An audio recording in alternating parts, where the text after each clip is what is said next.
Obrigada, Carlos.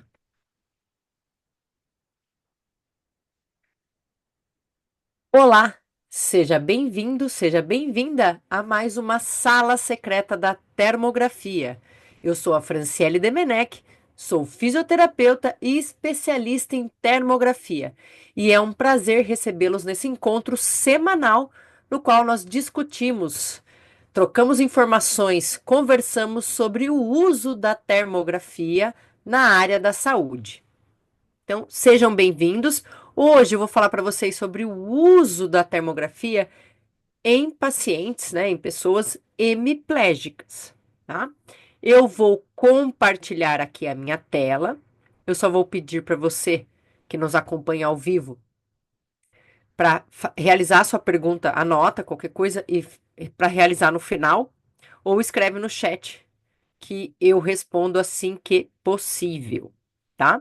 E claro, quem não conseguir nos acompanhar ao vivo, essa live fica gravada e disponível no nosso canal no YouTube, @termosaúde.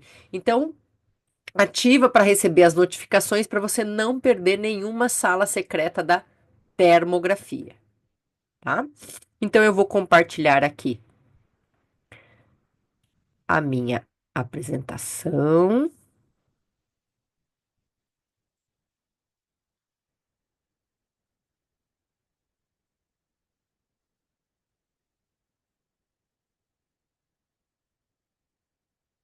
Isso.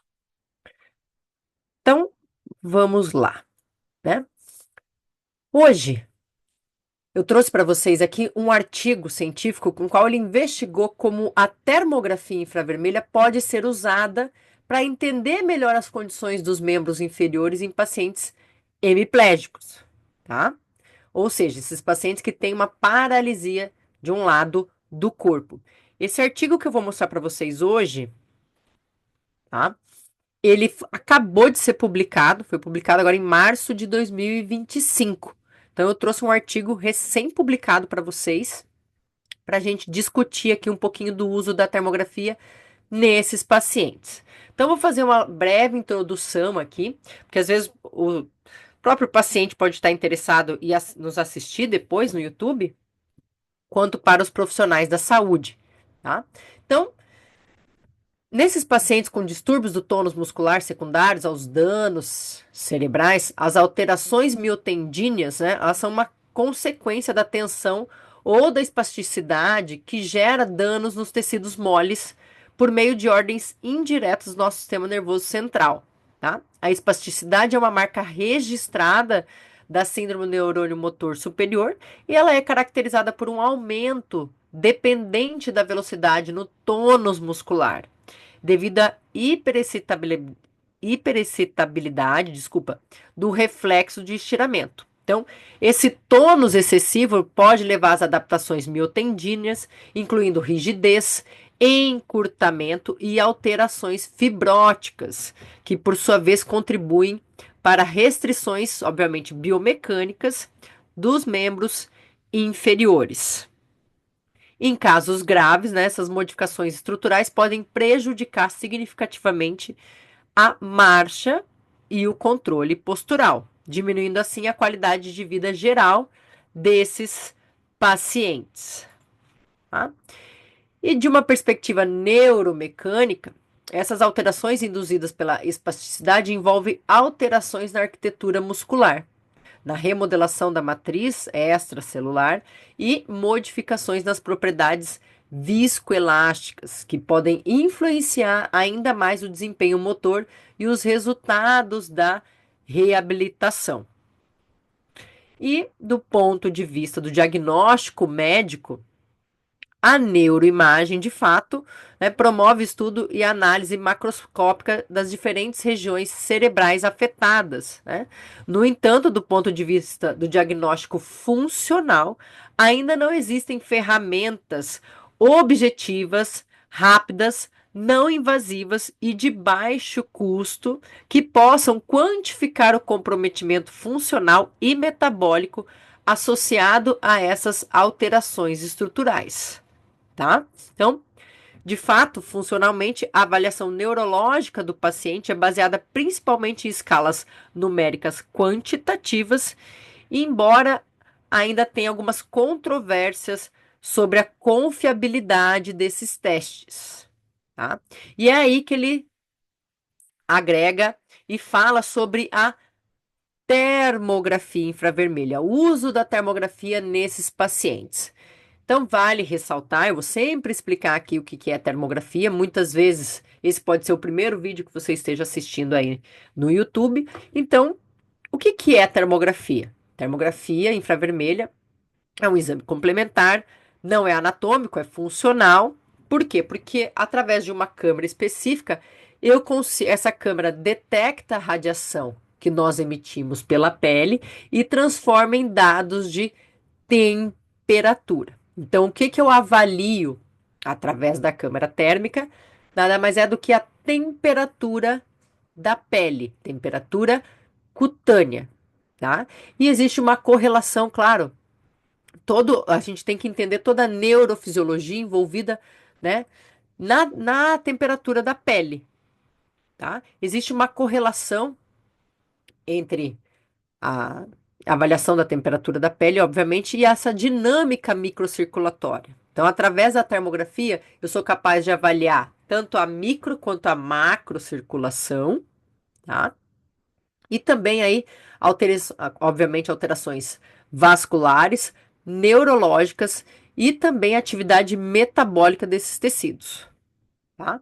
E tudo isso vai estar envolvido num processo de termorregulação que nós temos, que nada mais é que um processo fisiológico, né, crucial que envolve aí, né, o sistema nervoso autônomo, sistema nervoso neurovegetativo, que vai desempenhar um papel na manutenção da nossa homeostase, ou seja, faz com que a nossa temperatura central, né, seja mantida independente aí dos demais estímulos externos, tá? Então vai ter a manutenção da homeostase em resposta à atividade metabólica e à perfusão do tecido.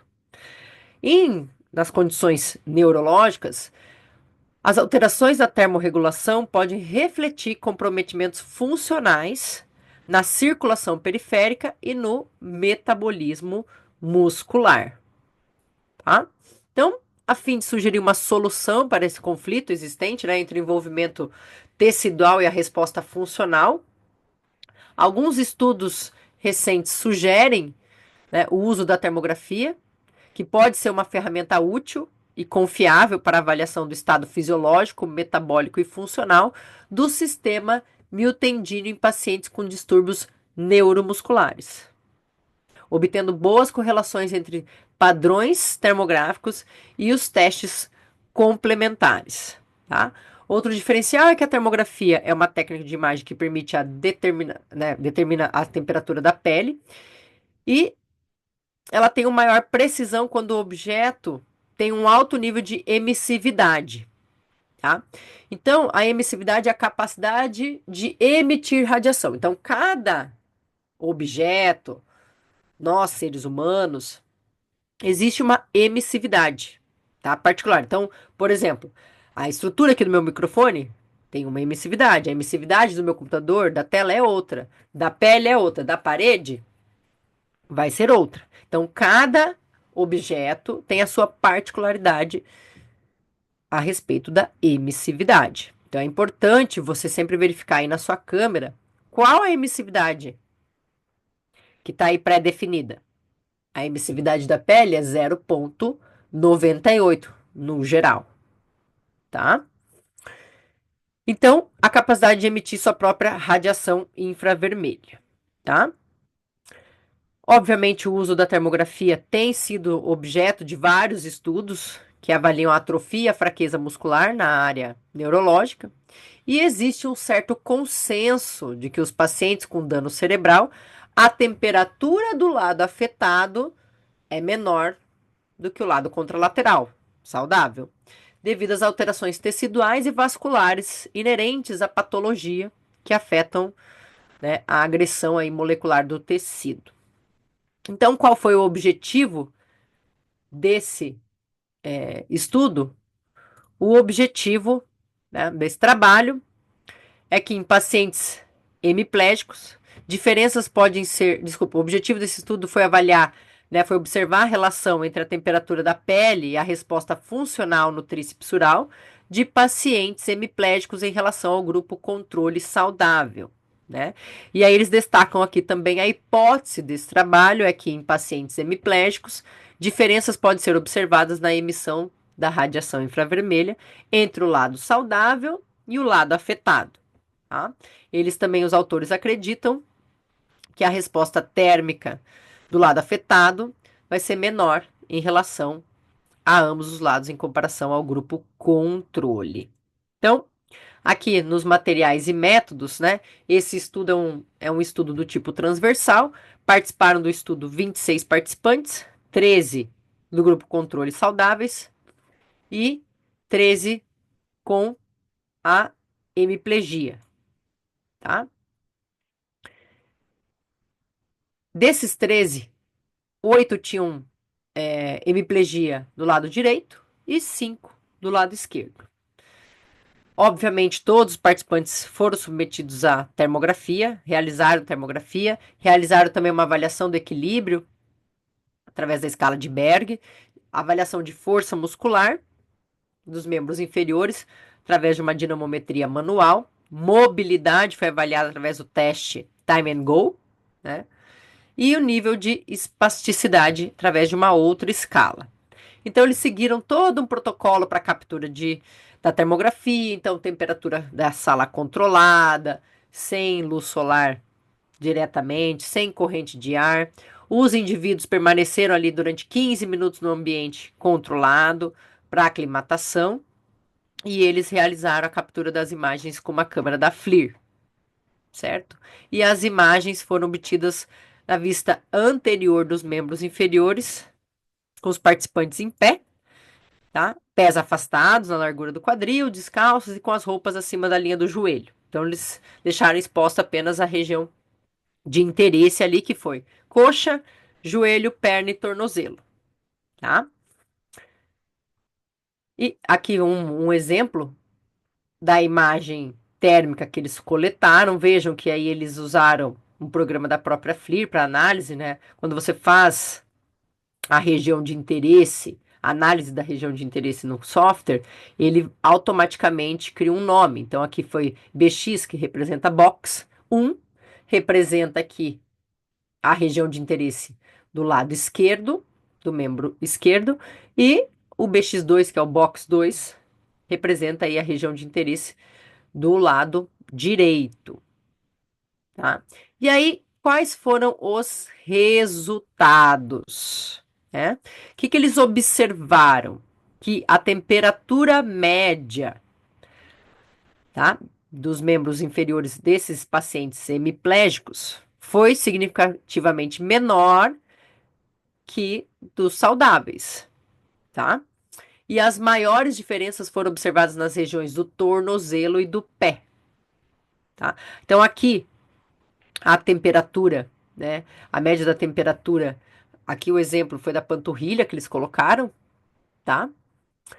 Obviamente, a força muscular e o equilíbrio apresentaram correlações positivas com a temperatura das regiões hemiplégicas, né, indicando que maiores temperaturas estavam associadas a melhor desempenho funcional.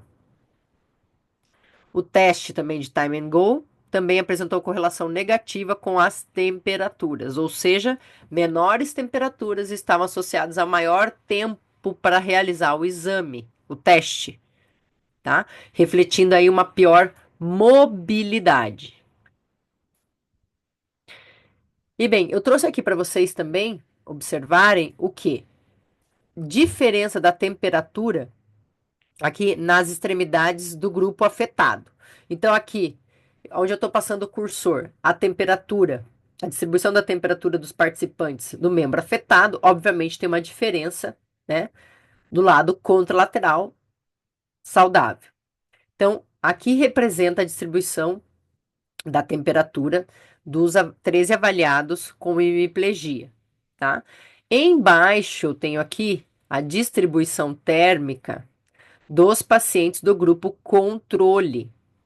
Tá? Então vejam que não tem diferença entre, né, o afetado e o health. Aqui eles colocaram, obviamente, não tem membro afetado, né, nos controle, no grupo controle, mas aí eles compararam, obviamente, o lado direito com o lado esquerdo, tá? E não tem diferença significativa. E quanto à discussão, né, do ponto de vista termográfico, os resultados, obviamente, que eles encontraram apoiam estudos anteriores, nos quais foi observado que o lado afetado em pacientes com dano cerebral tem uma temperatura da pele menor do que o lado contralateral. E, de fato, nesse estudo aqui que eles observaram que 46,1% do grupo com a lesão cerebral apresentou um delta T entre as pernas variando entre meio grau e 1 grau.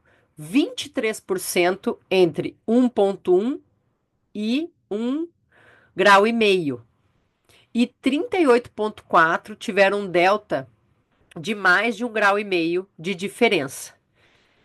E no grupo controle, que era o grupo saudável, né? No entanto, 100% da amostra apresentou uma diferença de um lado para o outro de menos de meio grau Celsius. Tá? Então, os resultados mostraram que os indivíduos hemiplégicos eles apresentam diferenças significativas da temperatura dos membros inferiores, especialmente das regiões distais, e isso pode estar relacionado a menor atividade muscular e alteração, obviamente, da circulação no membro afetado. A associação entre temperatura e desempenho funcional reforça aí o potencial da termografia, né, como uma ferramenta complementar na avaliação clínica desses pacientes. E que a termografia permitiu identificar padrões térmicos relacionados à força muscular, equilíbrio e mobilidade. E que os achados desse estudo corroboram com estudos anteriores, que também observaram que as áreas com menor função motora tendem a apresentar temperaturas cutâneas mais baixas. Tá? Além disso, a análise térmica, né? O diferencial de se utilizar a termografia, eles reforçam que é uma ferramenta não invasiva, rápida de ser realizada, pode ser realizada em tempo real e de fácil aplicabilidade, tá? O que torna muito viável para o uso clínico. Né? Eles também relatam as limitações do estudo, né? Obviamente foi o tamanho da amostra, teve 13 pessoas com hemiplegia e 13 saudáveis, tá? E também reforçam que mais pesquisas, né, com uma amostra maior e com um acompanhamento também longitudinal são necessários, né, para melhor compreensão da relação entre os padrões térmicos e a evolução funcional após um acidente cerebral, né, encefálico, tá? E, na conclusão, eles concluem que, então, esse estudo demonstrou que há uma relação significativa entre os dados obtidos por termografia e os parâmetros funcionais dos membros inferiores dos pacientes com hemiplegia. Tá? As diferenças térmicas entre os membros, né, o membro afetado e saudável, né, especialmente nas regiões distais, como tornozelo e pés, estão associados à força muscular, equilíbrio e mobilidade funcional. E os achados aqui desse estudo sugerem que a termografia pode ser uma ferramenta complementar importante na avaliação clínica funcional, oferecendo aí dados mais objetivos, não invasivos e de fácil obtenção, que podem auxiliar na tomada de decisões terapêuticas e no monitoramento da reabilitação desses pacientes. Então, vejam, é bem interessante esse estudo, mostrando aí o uso da termografia com esses pacientes hemiplégicos, né? Já é um universo à parte, né? Já foi observada aí ao longo, só corroborou com demais estudos já realizados. Então, existem aí também, dentro, né, da hemiplegia, diversas classificações também das disfunções. Então, isso que também seria interessante para os demais estudos, tá? E eu abro aqui agora, caso alguém tenha alguma dúvida, tá? E na sequência também eu vou colocar esse artigo que eu comentei hoje na sala secreta lá no nosso grupo exclusivo do WhatsApp, tá? Da sala secreta, e vou disponibilizar esse artigo para o pessoal, claro, que nos acompanha ao vivo, mas também se você assistir depois esse vídeo no nosso canal, o artigo vai estar disponível lá no nosso grupo exclusivo da sala secreta, nosso grupo do WhatsApp, tá? Se você ainda não faz parte desse grupo, deixa um recado aqui no YouTube que a nossa equipe envia o link, tá bem? Alguém ficou com alguma dúvida? Alguém já utiliza a termografia com esses pacientes?